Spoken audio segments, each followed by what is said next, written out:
What's up, Helix users, HX Stompers, Podgo people, etc., etc. Today I wanted to talk about a topic that I feel like is a very important one when you're using your Helix, especially if you are a person who's doing a variety of things like session work, playing in the studio, playing at home, playing live. This is something that every Helix user has to accommodate and deal with, and that's building different presets for different applications. So I have, for example, have a different set of presets for live use, for studio use, and for home practice, etc., etc.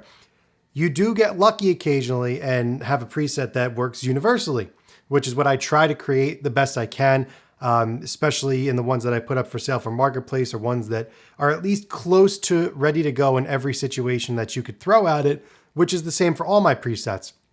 I'm going to show you a couple of my personal presets that I've tweaked in studio sessions for a specific track that on its own is going to sound weird or not great, but sitting in a track that's professionally released now, it sounds really great and it sounds exactly the way I wanted it to, and the guitar sits properly the way it should. I'm also going to show you a couple of my live presets, what they sound like, and how they're going to translate differently here alone versus with the whole band. And then I'll show you some that when I'm sitting at home practicing, if I just want to say, hey, I want to throw this random video together, or I want to just jam along to YouTube at home, I'm going to show you that preset as well, like what I would do or what my mentality would be. So let's start off with my universally acceptable presets, in my opinion.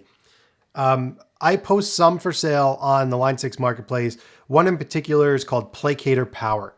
And I use this preset literally for everything. I kind of catch myself always winding up going back to this, whether it's for a live gig or a studio session, because I really do think it sounds universally great. And this is not a sales pitch for it, but it's also a reason why I don't have many up for sale currently, is because I haven't been able to test these out live.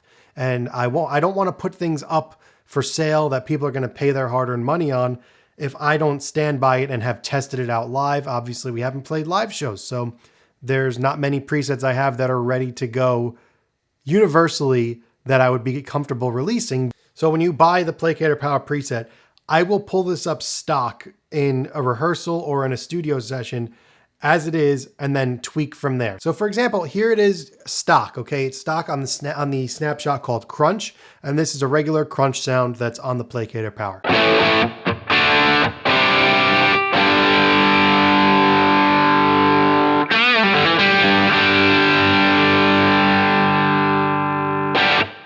And for me, that gets me through any of my crunch sound needs. It's also got a clean snapshot that I'm going to put on the two back pickups for. And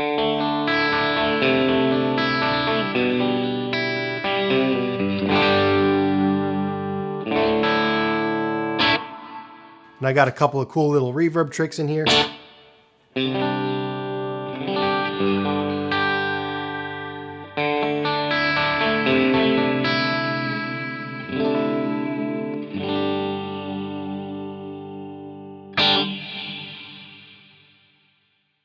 So that, between the two of those, that gets me through almost every rhythm track that I could possibly lay down.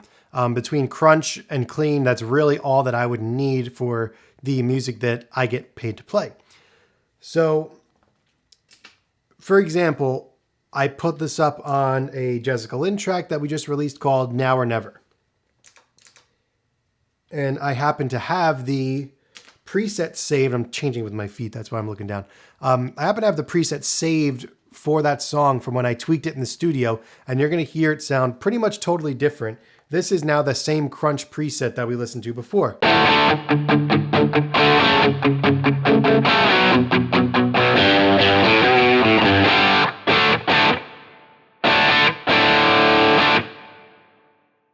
And you'll probably notice it's a little bit brighter and a little bit more punchy.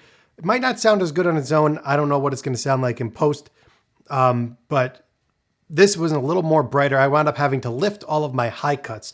So when I use this preset live, the Fletcher-Munson curve is what really kills the Helix live, or really anything, because when you dial it in at a bedroom volume, when you take it out and it's amplified through another speaker system, you wind up really hot with your highs and your lows. Particularly the highs get really bad in the Helix. So I generally have some pretty drastic cuts on and certain EQs that tame the harsh high end. I have videos about it if you want to check those out. So when I go into the studio, it tends to be on the muddier side, which the producer will say immediately, hey, it's a little muddy, can we bring it up? I'd always rather add treble than have to someone tell me it's too bright. So I always err on the darker side and bring up the brightness from there. So I wound up lifting a lot of the high cuts off of this and wound up with this tone versus the other one that you just heard. Might be a little drier with the reverb too, because this was a main rhythm part that was all palm mutes and a couple of big diamond chords that ring out.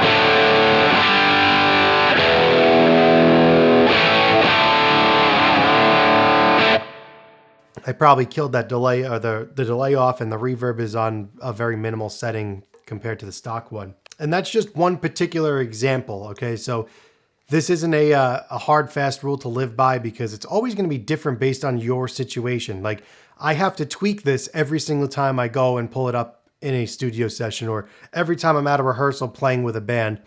I have to tweak it to make it work for the specific project. So now what we're going to do is we're going to look at the same preset, but a live version that I use. So as it is, Placated Power is a great bass canvas. And then now this is what it sounds like in my live show.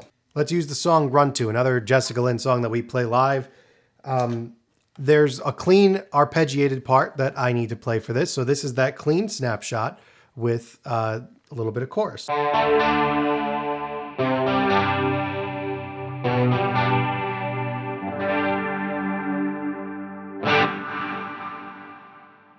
And you hear it's got more atmosphere on it, but again, it's the same clean snapshot. And now my crunch sound for this, for my live application. I'm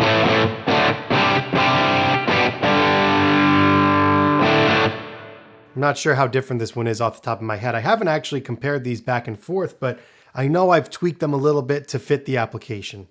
And then what's a cool thing about this, I don't have this on the Placated Power one, but if you guys want to see a video on how I got this particular sound, let me know in the comments. So this is the chorus where when we recorded this in the studio, I had layered a guitar part and I put like an octave up and an octave down, and trying to recreate that live was always a sudden downer because we're expecting this big loud sound and all of a sudden it's a single line and it's not as great.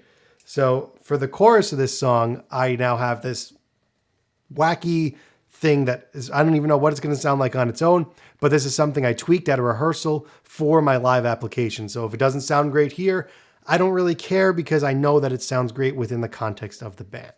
So this is the chorus snapshot for the song Run To.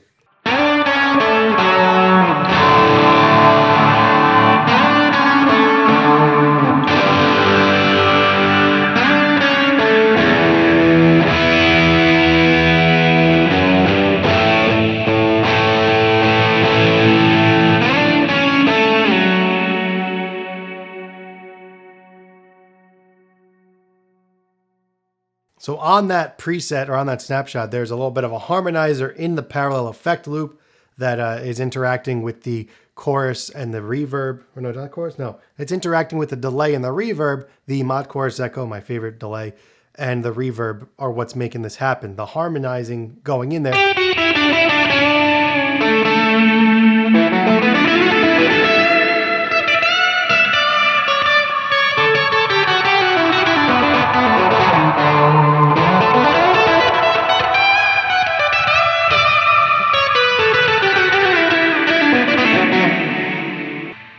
So that's my wacky interpretation sound for the same preset. So you just heard it in the bass form as it comes when you purchase it, or my bass like that I would use in a live or a rehearsal. And then you heard it tweaked for different applications, one live, one in the studio. I think this is the same for all your presets at home. You should have this type of mentality where you have to understand that they need to be tweaked for your specific applications. So when you dial in a preset, oh, this brings me to my next point. Let's go to a preset that I use at home. So when I'm home jamming or making a YouTube video, for example, I will pull up something. Let's use this Lukather preset that I made for, I did a Rosanna.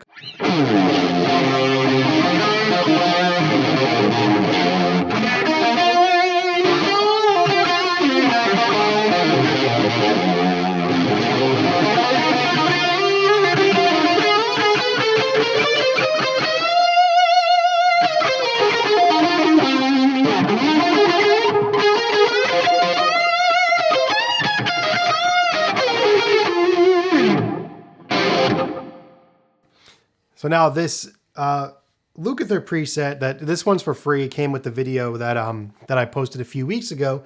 This to me now in comparison will sound a lot more muddy and a lot more fatter low end, which is more pleasing when you're on your own in a studio or playing through studio monitors or playing through an FR at home.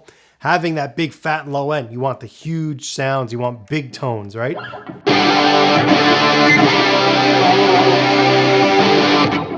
So that was my goal with this preset, and it's just something that I had fun with jamming along to YouTube. Conversely, why this can also sometimes get you into trouble. Let's look at another one that I made. I posted this silly TikTok video, which, by the way, if you don't follow me on TikTok and Instagram, I'll put my links somewhere here. Go follow me on all forms of social media. Would mean a lot and greatly appreciated. So this is I guess kind of just like a heavier rock sound that I just built for a TikTok video. I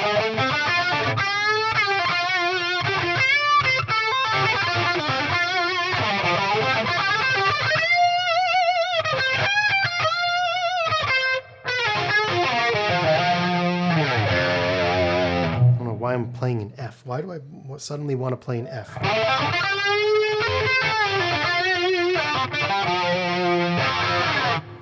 Play an F. So you could hear it's a more warmer and thicker sound, something that is pleasing when you're on your own without a band. But when I recorded one of these tracks along to, a heavily produced backing track, this got so buried and I couldn't get the mix right with it as is. So I had to do some post EQ on it and boost up the presence on it and help it cut through the mix more. So that's a perfect example of I made this preset at home thinking that it was great and that it sounded really good. And then applying it to a backing track, when I recorded it after, I was like, oh man, I needed to maybe work on this a little bit more. But it's just an example of the things that you need to do when you're dialing in your Helix. You also have to play producer as well as guitar player, which is part of the fun, in my opinion at least. I've learned more about EQing and how to make my guitar cut through with the Helix than I ever had with anything else. It's better than somebody saying, hey, that tone sucks, and trying to say, we'll just fix this guy's stuff in post. It's so much better when you can just fix it yourself. And again, there's no hard, fast lesson here, right? I'm not giving you any information here that you need to write down or take home on your own, but it's more a guide to explain to you that you have certain things that you need to do to make your presets work. And if you're having a hard time with it, you just need to keep experimenting and trying things. Bring it to the band context, bring it to your live stream gig, bring it to your rehearsal, bring it to your sound check, and tweak. Understand how to make tweaks on the fly and make it work for your particular situation. And it'll help you stay out of trouble. Maybe the first few times you plug it in with your bandmates, it'll be a little bit harsh or a little bit not your ideal sound, but that's okay. Because once you get it dialed in, it becomes plug and play. I show up to rehearsals, gigs, and sessions, I plug my Helix in and I go, and life is good. Especially the live presets that I have dialed in now that I've spent, a few weeks getting perfect. I plug them in, they sound great every single show of a tour, and I never have to worry about a sound check.